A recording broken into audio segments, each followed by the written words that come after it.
ನಾನು ಓವರಾಲ್ ಮೀಡಿಯಾದಲ್ಲೂ ಹೇಳಿದ್ದೀನಿ, ಸೋಷಿಯಲ್ ಮೀಡಿಯಾದಲ್ಲೂ ಹೇಳಿದ್ದೀನಿ, ಆ ಮಕ್ಕಳ ಮುಖ ನೋಡ್ಕೊಂಡಾದ್ರೂ ಹೋಗು, ಆ ಮಕ್ಕಳ ಜೀವನ ಹಾಳಾಗೋದು ಬೇಡ ಅಂತ ನಾನು ಸ್ಟಾರ್ಟಿಂಗಿಂದನೂ ಹೇಳಿದೆ. ಇಲ್ಲ ನನಗೆ ನೀನೇ ಬೇಕು ಅಂತ ಬಂದರು. ಅದಾದಮೇಲೆ ತಿರ್ಗಾ ದೊಡ್ಡ ಗಲಾಟೆಗಳೆಲ್ಲ ಆಯಿತು, ಅದೆಲ್ಲ ಇನ್ನೂ ವೈರಲ್ ಆಯಿತು. ಅದಾದಮೇಲೂ ನಾನು ಹೇಳಿದ್ದೀನಿ. ಸರಿ, ಇವಾಗ ಅವರೇ ನಿರ್ಧಾರ ಮಾಡಿಕೊಂಡು ಆ ಮಕ್ಕಳಿಗೋಸ್ಕರ, ಮಕ್ಕಳ ಭವಿಷ್ಯಕ್ಕೋಸ್ಕರ ಹೋಯ್ತೀನಿ ಅಂತ ನಿರ್ಧಾರ ಮಾಡಿಕೊಂಡು ಅವರೇ ಗಟ್ಟಿ ನಿರ್ಧಾರ ಮಾಡ್ಕೊಂಡು ಹೋಯ್ತಾ ಇದ್ದಾರೆ. ನಾನು ಇನ್ಯಾವತ್ತೂ ಅವ್ರ ತಂಟೆಗೆ ಹೋಗೋದಿಲ್ಲ, ಅವ್ರ ಸಹವಾಸ ನಾನು ಮಾಡೋದಿಲ್ಲ ಸರ್. ಅವರು ಎಲ್ಲೋ ಹೋಗಿ ಚೆನ್ನಾಗಿ ಇದ್ಕೊಳ್ಳಿ ಅಷ್ಟೇ. ಕಳ್ಸ್ಕೊಡೋಕೆ ನಾನು ರೆಡಿ ಇದ್ದೀನಿ ಸರ್. ಅವರೇ ಹೋಗೋಕೆ ರೆಡಿ ಇದ್ದೀನಿ ಅಂದಮೇಲೆ ನಾವು ಧಾರಾವಾಳಕ್ಕೆ ಕಳಿಸ್ಕೊಡ್ತಾ ಇದ್ದೀನಿ ಸರ್. ನಾನು ಓವರಾಲ್ ಮೀಡಿಯಾದಲ್ಲೂ ಹೇಳಿದ್ದೀನಿ, ಸೋಷಿಯಲ್ ಮೀಡಿಯಾದಲ್ಲೂ ಹೇಳಿದ್ದೀನಿ, ಆ ಮಕ್ಕಳ ಮುಖ ನೋಡ್ಕೊಂಡಾದ್ರೂ ಹೋಗು, ಆ ಮಕ್ಕಳ ಜೀವನ ಹಾಳಾಗೋದು ಬೇಡ ಅಂತ ನಾನು ಸ್ಟಾರ್ಟಿಂಗಿಂದನೂ ಹೇಳಿದೆ. ಇಲ್ಲ ನನಗೆ ನೀನೇ ಬೇಕು ಅಂತ ಬಂದರು. ಅದಾದಮೇಲೆ ತಿರ್ಗಾ ದೊಡ್ಡ ಗಲಾಟೆಗಳೆಲ್ಲ ಆಯಿತು, ಅದೆಲ್ಲ ಇನ್ನೂ ವೈರಲ್ ಆಯಿತು. ಅದಾದಮೇಲೂ ನಾನು ಹೇಳಿದ್ದೀನಿ.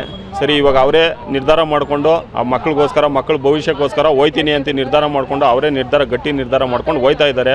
ನಾನು ಇನ್ಯಾವತ್ತೂ ಅವ್ರ ತಂಟೆಗೆ ಹೋಗೋದಿಲ್ಲ, ಅವ್ರ ಸಹವಾಸ ನಾನು ಮಾಡೋದಿಲ್ಲ ಸರ್. ಅವರು ಎಲ್ಲೋ ಹೋಗಿ ಚೆನ್ನಾಗಿ ಇದ್ಕೊಳ್ಳಿ ಅಷ್ಟೇ.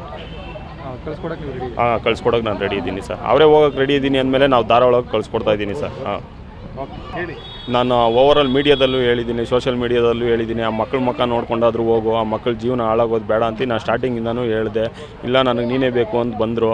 ಅದಾದಮೇಲೆ ತಿರ್ಗಾ ದೊಡ್ಡ ಗಲಾಟೆಗಳೆಲ್ಲ ಆಯಿತು, ಅದೆಲ್ಲ ಇನ್ನೂ ವೈರಲ್ ಆಯಿತು.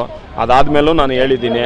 ಸರಿ, ಇವಾಗ ಅವರೇ ನಿರ್ಧಾರ ಮಾಡಿಕೊಂಡು ಆ ಮಕ್ಕಳಿಗೋಸ್ಕರ, ಮಕ್ಕಳ ಭವಿಷ್ಯಕ್ಕೋಸ್ಕರ ಹೋಯ್ತೀನಿ ಅಂತ ನಿರ್ಧಾರ ಮಾಡಿಕೊಂಡು ಅವರೇ ಗಟ್ಟಿ ನಿರ್ಧಾರ ಮಾಡ್ಕೊಂಡು ಹೋಯ್ತಾ ಇದ್ದಾರೆ. ನಾನು ಇನ್ಯಾವತ್ತೂ ಅವ್ರ ತಂಟೆಗೆ ಹೋಗೋದಿಲ್ಲ, ಅವ್ರ ಸಹವಾಸ ನಾನು ಮಾಡೋದಿಲ್ಲ ಸರ್. ಅವರು ಎಲ್ಲೋ ಹೋಗಿ ಚೆನ್ನಾಗಿ ಇದ್ಕೊಳ್ಳಿ ಅಷ್ಟೇ. ಕಳ್ಸ್ಕೊಡೋಕೆ ನಾನು ರೆಡಿ ಇದ್ದೀನಿ ಸರ್. ಅವರೇ ಹೋಗೋಕೆ ರೆಡಿ ಇದ್ದೀನಿ ಅಂದಮೇಲೆ ನಾವು ಧಾರಾವಾಳಕ್ಕೆ ಕಳಿಸ್ಕೊಡ್ತಾ ಇದ್ದೀನಿ ಸರ್.